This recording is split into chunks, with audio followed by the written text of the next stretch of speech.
chapters in life outside of the standard educational system. Two really great platforms to start from. Personal experience, but from quite a bit in the past, which obviously some things have changed, but ironically with education, not much has changed. Exactly. Right? Which is one of the biggest problems of our current professional conversation platform that we're continually going back to as educators, or even as critics perhaps, and those of us who really want to see education change. We've been talking for 25 years, linking directly to neuroscience and what experts are telling us from the medical field about how the brain really learns, what we should be doing to really maximize and optimize, the capacity of the brains today. And yet education is the one platform that hasn't moved forward, and yet really they are probably the most influential space that changes brains. Absolutely. So Absolutely. the dichotomy is, we're left in question with that all the time. So thank you for that. So we're going to probably bounce back and forward between your experiences and your son, but also hopefully thinking too and talking about the wider scope of young people today. But let's use your son in a trajectory of the next, how old is he? 12? He's 12, yes. 13, something like that, 12. So in the next, let's say 10 years, what he's going to be walking away from education with in comparison to what the business world today needs and is requiring,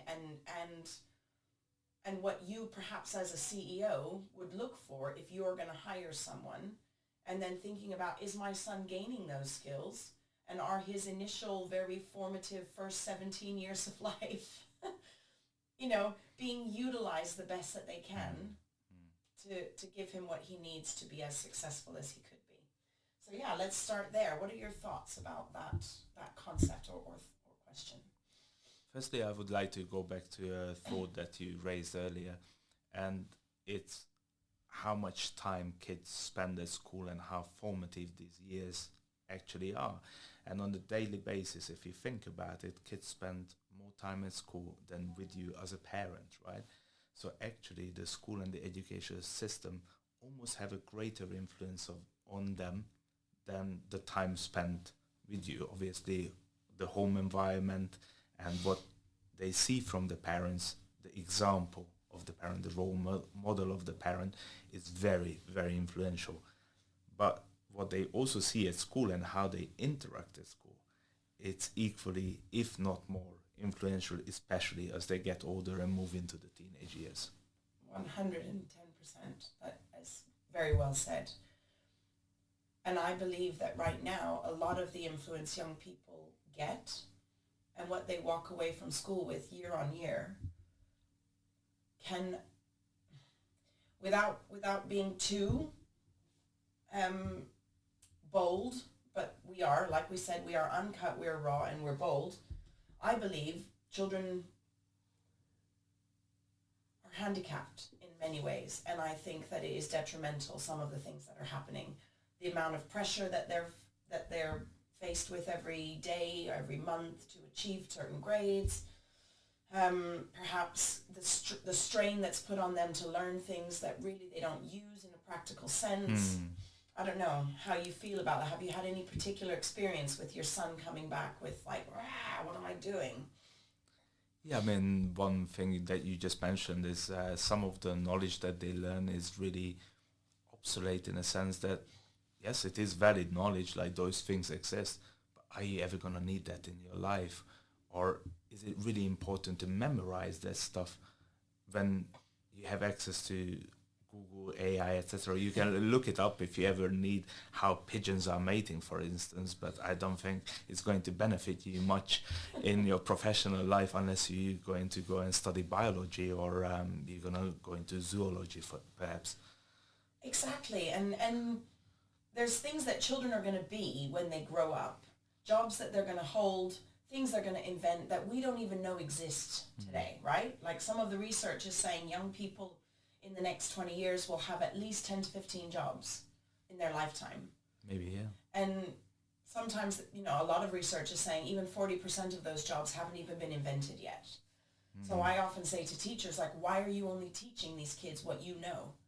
Because if you're only teaching what you know, or stuff that's in books already, are we wasting time? You know, there's an app for that in today's world. So what skills do you think he should be focusing on instead? Well, I mean, you hit the nail on the head that, when you said things are evolving so fast these days. It's really difficult to prepare people for things that doesn't exist yet, right? So instead of focusing on specific skills, specific knowledge, we need to focus on skills like adaptability, communication skills, collaboration skills, debate, where like teaching people how to learn and how to adapt. Wonderful. One of the straplines of my podcast is learning how to learn. So you've hit the nail on the head. That's exactly what I believe as well. And in your experience in the workplace or as a business owner, what are the key learning or research skills or competencies or characteristics that you use every day that you'd love to see your son develop or have imparted to? I've been a certified coach. I have done many different trainings and lots of research on this subject, and there are 4 different learning types. So first of all, it's important to recognize what's your learning type. Some people learn best from listening, other people are more visual, they need to see things, other people are more kinesthetic learners, they need to practice, or there is something called auditory digital, which is the traditional reading and explaining type. So it's important to recognize what's your learning style to start with. And then once you know what's your learning style, it's about developing self-efficacy. And there are different ways to do that. Like you can learn from people, like seeing people doing it, and then you know it's possible to accomplish, and it's finding the way how to accomplish that according to your personality and learning style and basically how you wired as an individual. But there is no one size fits all, and that's what they got wrong. They try to put kids into a box and everybody has to do the same thing where they are not identical. It's really true. It's very true. And when you don't fit into that box, that's where the pressure comes in, and the sort of either fear of failure or the acknowledgement that you will be failing because you're just bad at that because you don't fit into that box. And then the sort of low self-confidence or mental health issues that evolve that I see day in and day out in the college sector, where kids have gone all those years feeling those things. What were you going to say?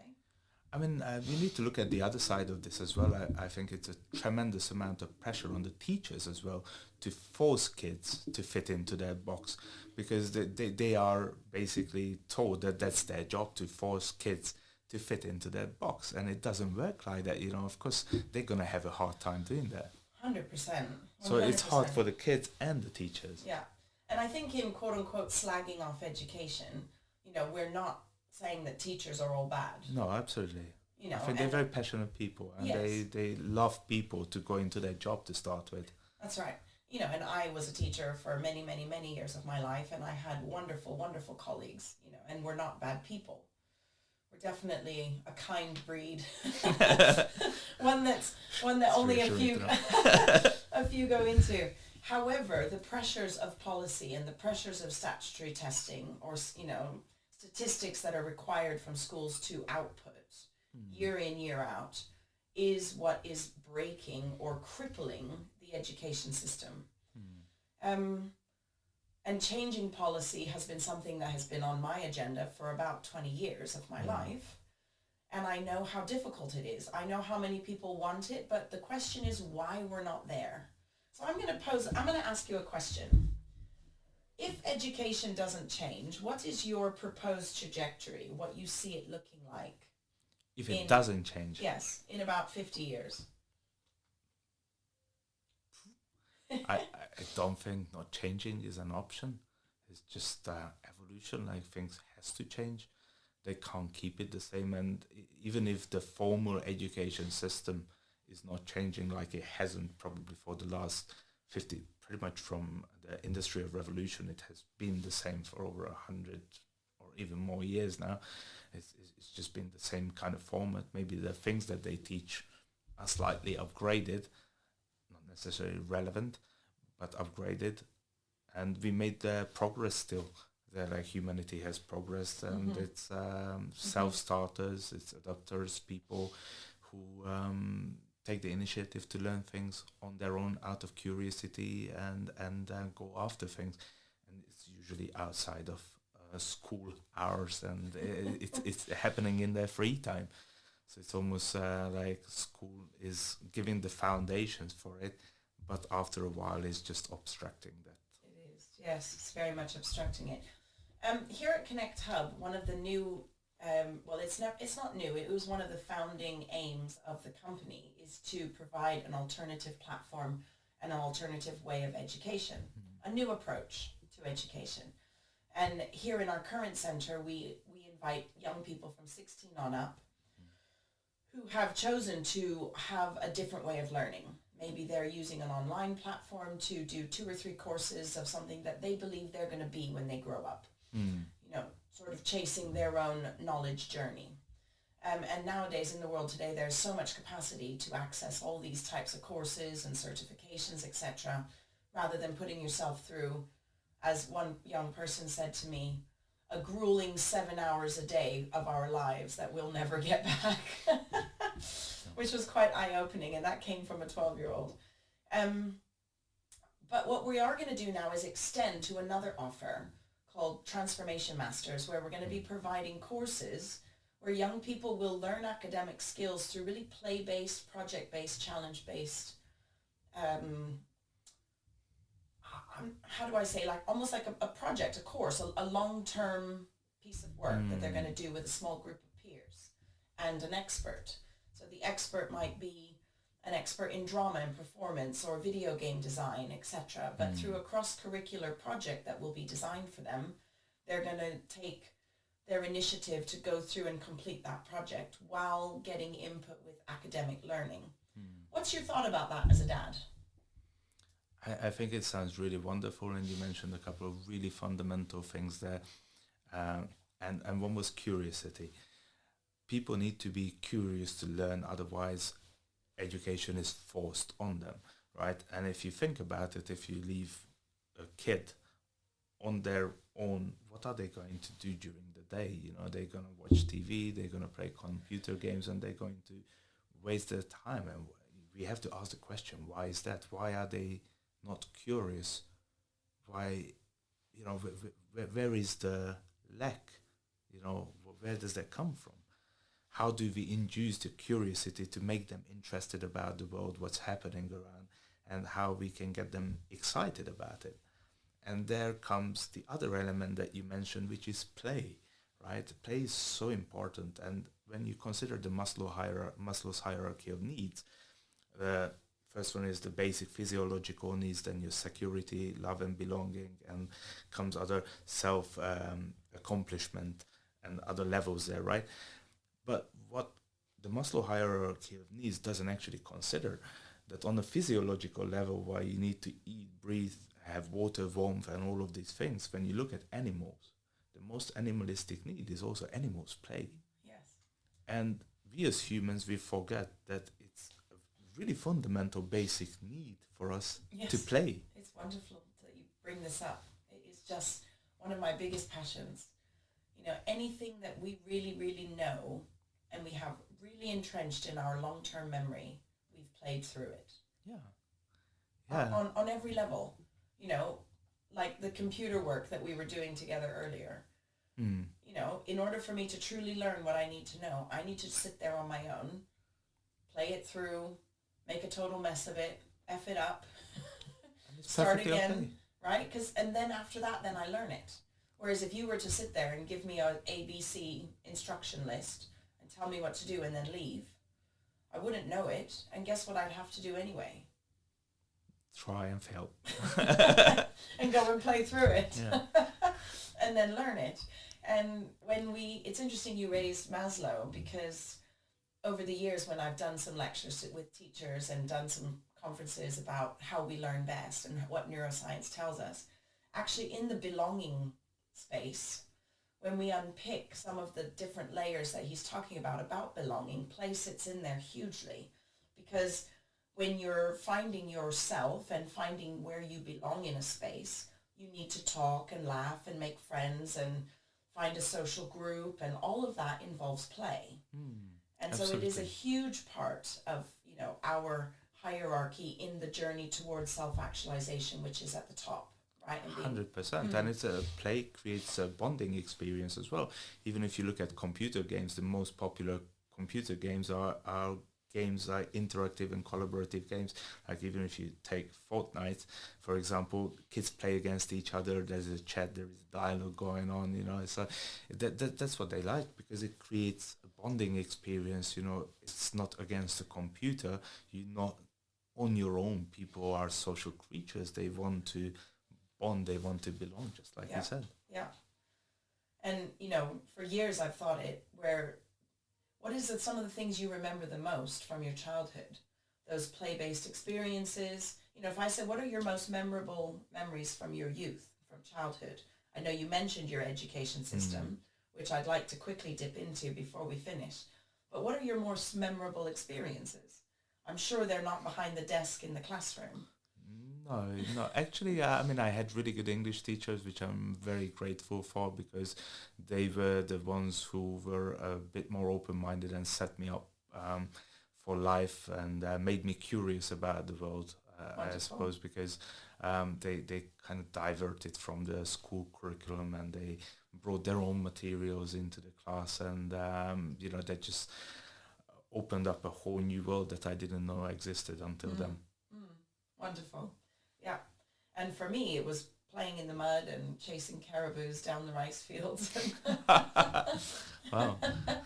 Obviously I grew up in Asia and the Philippines. But in Hungary, when you completed your school, and you said it was very sort of rigid communist Well, the um, elementary school world. certainly was. I went to an international high school, which was already much better. But Okay, yeah. okay.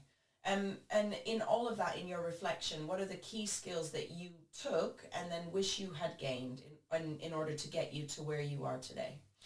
I mean, like the biggest pain point from my school years was probably like having to memorize things that I didn't fully comprehend, or I never actually needed in my life.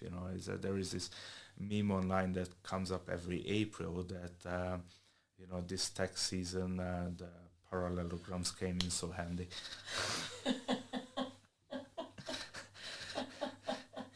Yes, sometimes some of this knowledge that we have stored in some locked boxes in the back of our brain does come to hand at times. You're not wrong. But like you said, the hours of memorization is just unnecessary in today's world, isn't it? Like I love history, for instance, but I'm really bad with remembering dates. And our history lessons were literally memorizing when events happened. And I can't remember family birthdays, let alone like what happened 500 years ago. And what's the relevance if it happened on the 5th or the 6th of March? That's But right. what difference does it make? It doesn't. It's about the meaning of those events, why those events happened, and what were their consequences. That's right. It's not about the dates. Like if you can approximately place it around the right The era, 1500s or whatever, yes. plus minus 10 years, even like 500 years ago, it doesn't really matter. That's right. And I think that's a really good point that I'd like to kind of almost sum up with is what really matters in education. What is education for? So, for example, at the moment is exam season pretty much everywhere in the world. Yeah. Kids are sitting exams at whatever age they happen to be. And pressures and messages they get from teachers is this exam is going to shape your next step. Your outcomes of your exam are going to determine who you're going to be in life. And we know what a load of folly that is. Oh, totally. Right? We know that that's not true. So needing to remove that pressure, and what would we say to teachers right now if they were to change that rhetoric and really understanding what education is actually for? What is it that those kids are sitting in their classroom for every day, and what is it that exam is going to be for? Okay, well, I would like to zoom out to give you an answer and take it from the bigger picture. First of all, the lifespan of people have massively expanded. So it's predicted that we are going to live 90 to 100 years. Maybe not me personally, which I'm okay with, but the next generations going to live much longer. So to say that 18, you know what you're going to do for the rest of your life, that is complete nonsense. And having to decide that, being forced to decide at 18 with zero life experience, with having sat behind a desk and just learned from books or from your computer these days, it's like you can't possibly know what you want to do in life until you go out there, experience different things, meet different types of people, and maybe travel a bit even. And then once you have more clarity about your own identity, who you are as a person, what are your preferences, what are your values, then you can choose a meaningful career path that maybe you'll be passionate about. Beautiful. And what I think I hear is what education is for is to help young people really know themselves, be confident in themselves, be willing to explore some new things so that they can make informed decisions later. Obviously, you need to learn to read and write. You need to learn to add and subtract, and you need to learn about some history and some stuff so that we understand the world that we live in. But we don't need to spend hours memorizing and pressuring young people to reach A's and B's in exams in order to be the best they can be in life. Right? Do you agree with me? 100%. And I appreciate literature also. It's beautiful. But all those poems I had to memorize, what for? Like, I never once had to stand in front of an audience and say a poem. I had to give presentations, and maybe I learned some presentation skills from that, and I learned syntax in sentences, etc. Maybe not so much from the medieval poems, but still, I don't feel like it helped me. There are more relevant skills, and memorization is really not one that we need. Yeah. And people shouldn't be judged on that. So we've got to come up, and we've got to sum this up by the agreement that skill-based education is what's important. Like you said, the presentation skills, the confidence, the syntax of a sentence, how to articulate yourself clearly so that you can be an effective communicator. Yes, but actually the content of what you need to communicate is going to rapidly change. The needs for that are going to change. So the time spent memorizing exacts are really should be a thing of the past. Absolutely.